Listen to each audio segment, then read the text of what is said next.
approval, the noun, with the verb to approve. Approval refers to the action of officially agreeing to something or accepting something as satisfactory. That's synonymous with acceptance, consent, and agreement. But today's Wisdom Night is not intended to be a lecture on approval, but rather to bring to our consciousness the fact that our very existence is predicated upon seeking approval of some sort, and we'll be examining approval from a number of perspectives. So for me as a scientist, in scientific research, the currency that we scientists exchange ideas with is publications, right? So no matter how groundbreaking or maybe even ordinary your idea, it is ultimately communicated by a publication in a respective journal or a book chapter. So now, scientific research is governed by a process known as peer review. And it's this idea that your peers are the best judge of your work, right? So you can imagine the conflict of interest that sometimes arises when your competitor is charged with approving your work. So this system, albeit logical, is imperfect, with several loopholes that have led to ethical breaches recently.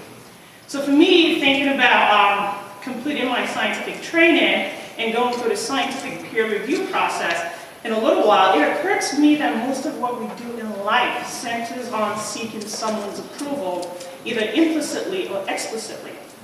And recently I read about a young, highly accomplished medical doctor of Indian heritage in the UK. He came from a Muslim family that was unaccepting of his homosexuality, despite his 13-year relationship and engagement. And so his family's initial lack of approval didn't bother him. And he was young, highly educated, well-paid, and by every material measure, successful. And so he moved from his family's Birmingham location to a luxurious mansion in West Hampstead just to avoid scrutiny from his family.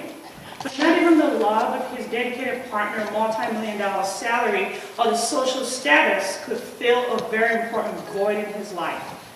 The approval of his mother, which he very much longed for. And so after she told him to see a psychiatrist so that he could be cured of his homosexuality, he realized that there was no convincing her, and he jumped to his death from the balcony of his million-dollar apartment in London. And in the end, her approval mattered to him more than any fancy Ivy League education, status, or any well-paying job. And we see that even Jesus, while he was here on earth, he constantly sought God's approval. In Acts 2:22, the King James Version reads, "Ye men of Israel, hear these words, Jesus of Nazareth, a man approved of God among you by miracles and wonders and signs, which God did by him in the midst of you, as ye yourselves also know." I like the New Living Translation version, which says, "People of Israel, listen. God publicly endorsed Jesus the Nazarene." So here in the Bible, we see that approval is synonymous with endorsement. Another recent event that had me pondering this concept of approval was the unfortunate decision of a mentally unstable co-pilot to crash the Germanwings aircraft into the French Alps. This young man seemingly had a lot going for him. He was 28 years old and had a life that most people would want. But ultimately, he realized that he would never get the approval of his peers to one day fly a plane as captain. His lifelong dream had been shattered by a mental diagnosis, and for that he made 149 people pay with their lives for the approval that he never got. So whether it's a scientist seeking approval of her colleagues in the peer review process, the young man craving his mother's acceptance of his sexual orientation, or a would-be pilot hoping that his superiors one day deem him worthy of leadership, it is clear that endorsements are central to our existence as human beings.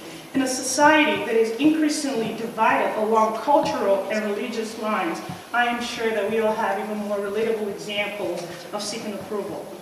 But in the end, two questions are important. Whose approval do you seek, and why? Very often people say things like, "I don't care. I don't care what people think of me. I don't care that I'm not tall enough, light or dark-skinned enough, have my own children, married, have a six-figure paying job." But my question to you is, do you really not care? Or do you not care that you care? Thank you.